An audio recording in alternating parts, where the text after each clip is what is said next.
I want 112,000 today. Don't want to die. Death is a constant reminder here. The more people we kill, we advance. You ain't supposed to be alive. Stealing, shooting people, doing whatever I had to do. We had to make a living. I want him dead. I want his family dead. I know how to grind. I started from the bottom. Never rat on your friends. Race to rackets. It's rough on a black man. Hold up, we're gonna blow this whole...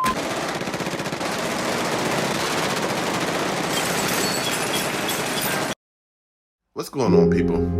Now, tonight we heading overseas to France, so grab your passport. If you don't have a passport, you need to get one ASAP. Now, we covering a guy that's the baddest man on the planet.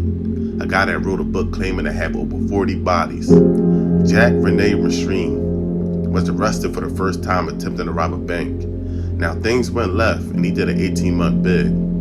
Now, when he got out, he needed some fast cash.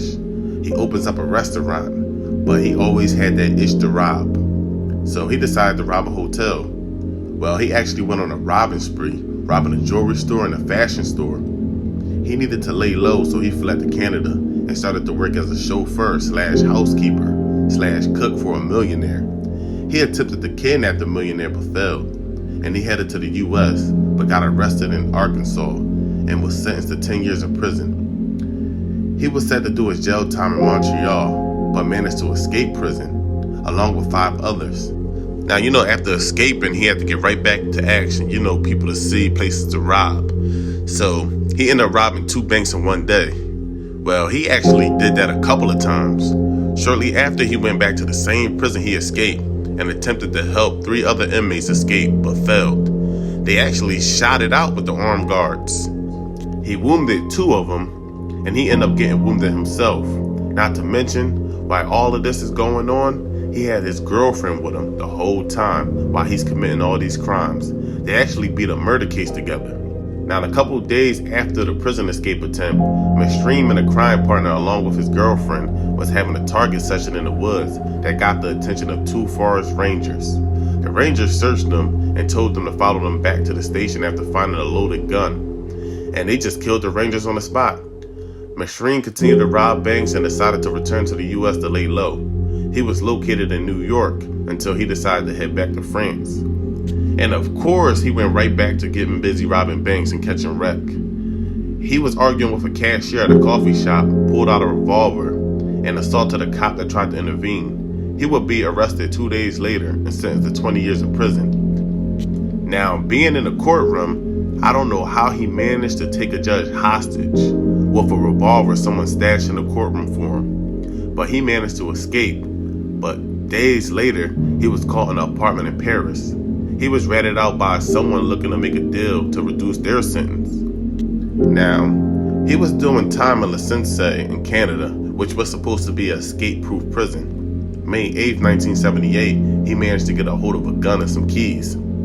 He was able to get out of his cell and he took 2 other men with him. One being an escape artist, the men managed to get over the prison wall, but one of the 3 was shot dead by police. The other 2 stole a car, and that day became the first men to escape La Sensei.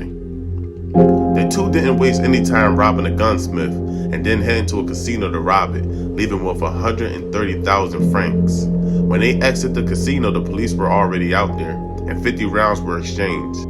With Mesrine wounded, they managed to escape, and they would kidnap a foreman and his family. With Mesrine being on the run, he made the cover of a magazine in Paris and conducted an interview, making a fool of the law and threatening the Minister of Justice. This guy just didn't care. He reportedly went for a drink with his neighbors and laughed when one of them said he looked just like Mesrine. Even with being wanted, he successfully traveled to places like Sicily and London and back to Paris.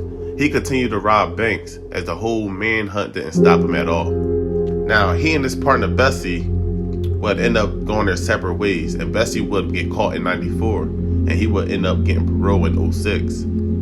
Now, the police had several opportunities to capture Mesrine, but dropped the ball after they had his location. He ran past several cops without being noticed, and one of them was found outside cuffed to a drain pipe crying. So this guy Mesrine was good. June 21st, 1979, he kidnapped a millionaire, receiving 6 million francs. The man was out of control. He attempted to kidnap another judge. he met with a policeman for an interview and ended up shooting him in the face, leg, and arm. Luckily, the policeman survived. But this guy was a real villain, a real life villain, mocking the press and everything. Now, the policeman that he shot spotted the license plate that led back to a female he was dating, and the police was able to track them down. The police ended up surrounding the gold BMW with Mesrine, the girl, and a poodle. When Mesrine saw the cops, he was shocked. His eyes was open wide. The police sharpshooters immediately shot 19 rounds through the windshield, hitting him 15 times, causing the female to lose an eye, and you already know what happened to the dog. The police wasn't taking any chances knowing Mesrine wouldn't surrender. And they were right. He had 2 grenades taped together, so he was going to take everyone with him. Now, guys like this makes me wonder, why not just join the army? But then again, these guys ain't having people yelling in their face telling them what to do. But that's it for tonight, people. I hope y'all enjoyed the video. Like, comment, subscribe, turn the notifications on. I'm out.